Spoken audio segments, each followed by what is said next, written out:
মা মা বাবা দেখো কতগুলো পটল আর চিংড়ি মাছ এনেছে। এই রইল পটল, এই রইল চিংড়ি মাছ। তুমি যে একদিন বাড়িতে বানিয়েছিলে না চিংড়ি পোড়া দিয়ে পটলের পুর ভরা কষা, আজকেও বানাও না গো। সেই রেসিপিটা আজকেও বানাতে হবে? হ্যাঁ আজকেও বানাতে হবে তোমাকে। আমি আজকে বানাবো না রেসিপিটা। মা বানাও না। এই চিংড়ি পোড়া দিয়ে পুর ভরা পটল কষা রেসিপিটা তাহলে চলুন শুরু করি। আমার সাথে হেল্প করবি? ঠিক আছে। আমি একা করব না, তুমি আমাকে সাহায্য করে দেবা, তারপরে আছে। রান্নাটা করব। রিমি চিংড়ি মাছগুলো বেছে দে। পটলগুলো ভালো করে খোসা ছাড়িয়ে ধুয়ে নিয়েছি, এবার পটলের বীজগুলো ছাড়িয়ে নেব। আমি চিংড়ি মাছগুলোকে কেটে ধুয়ে এনেছি। সবগুলো পটল থেকে বীজ বের করে নিয়েছি। চিংড়ি মাছগুলো পোড়ার জন্য হলুদ পাতা নিয়েছি। এবার এর মধ্যে চিংড়ি মাছগুলো দিয়ে দেব, ভালো করে ভাজ করে নেব।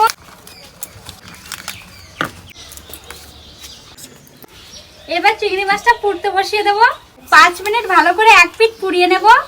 এক পিঠ ভালো করে পুড়িয়ে নিয়েছি, এবার উল্টে দেব। এইদিকে চিংড়ি মাছটা কিছুক্ষণ ঠান্ডা হোক, ততক্ষণ আমি মশলাটা বেটে নেব।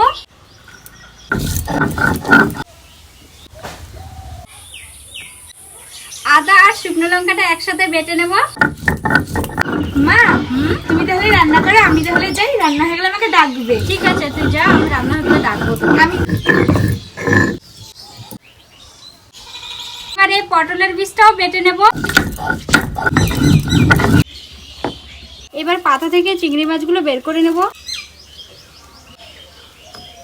এবার চিংড়ি মাছগুলো কুচি কুচি করে কেটে নেব। চিংড়ি মাছগুলো ভালো করে মিহি করে কুচি নিয়েছি, এবার তুলে নেব। গ্যাসে এবার কড়াইটা বসিয়ে দেব। পটলগুলো ভাজার জন্য কড়াইতে দেব সরষের তেল, লবণ, হলুদ গুঁড়ো। পটলগুলো ভালো করে মেখে নেব।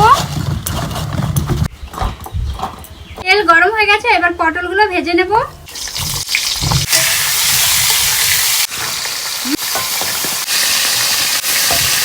কড়াইতে দেবো পেঁয়াজ কুচি, নেড়ে চেড়ে পেঁয়াজটা হালকা ভেজে নেব। পেঁয়াজটা ভালো করে ভাজা হয়ে গেছে, এবার দিয়ে দেবো পটলের বীজ বাটা, চিংড়ি মাছটা দিয়ে দেবো, অল্প একটু রসুন বাটা, পেঁয়াজ বাটা, আদা শুকনো লঙ্কা বাটা, স্বাদ মতো লবণ, হলুদ গুঁড়ো।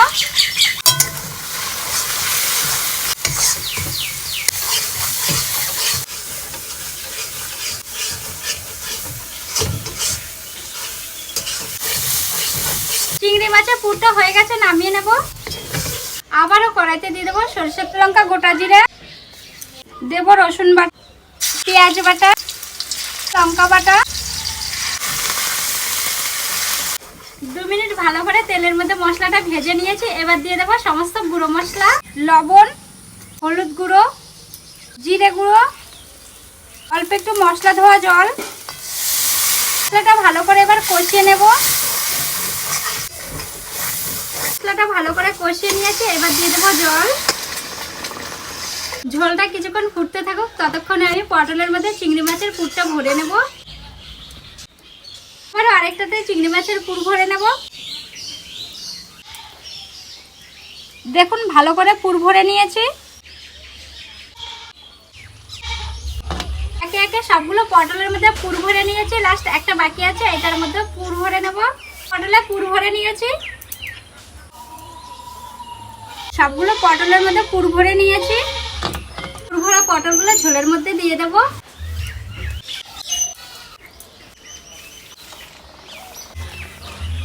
পটলের সাথে ঝোলটা ভালো করে ফুটিয়ে নিয়েছি, এবার দিয়ে দেবো গরম মশলা গুঁড়ো। গরম মশলা গুঁড়োটাও ঝোলের সাথে ভালো করে মিশিয়ে নেব। সবে মাত্র 2 দিন হয়েছে রান্নাঘরটা বানিয়েছি, আর রান্নাঘরে অনেক কিছু গুছানোর বাকি ছিল। গুছাচ্ছিলাম, ওই টাইমে আমার বড়মশাই বাজার থেকে চিংড়ি মাছ আর পটল নিয়ে এসছে। এখন মেয়ের তো বায়না পটল চিংড়ি খাবে। দেখুন কি সুন্দর কালার এসেছে।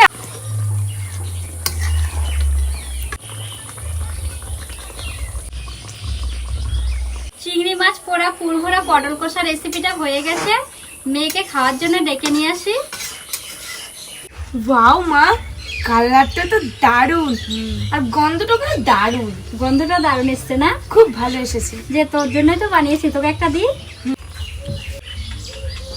তুমি আমাকে আরেক পিস দাও। আরেকটা লাগবে?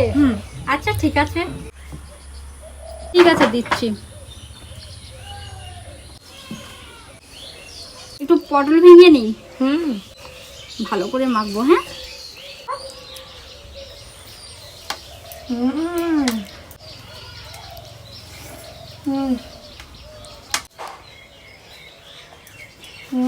এই নুন ঝালটা ঠিক আছে? দারুণ, সব ঠিকঠাক আছে? সব, ঝালটা তো দারুণ লাগছে। নে পটল।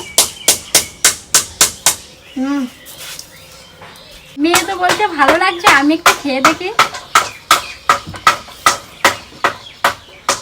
কেমন লাগছে খেতে?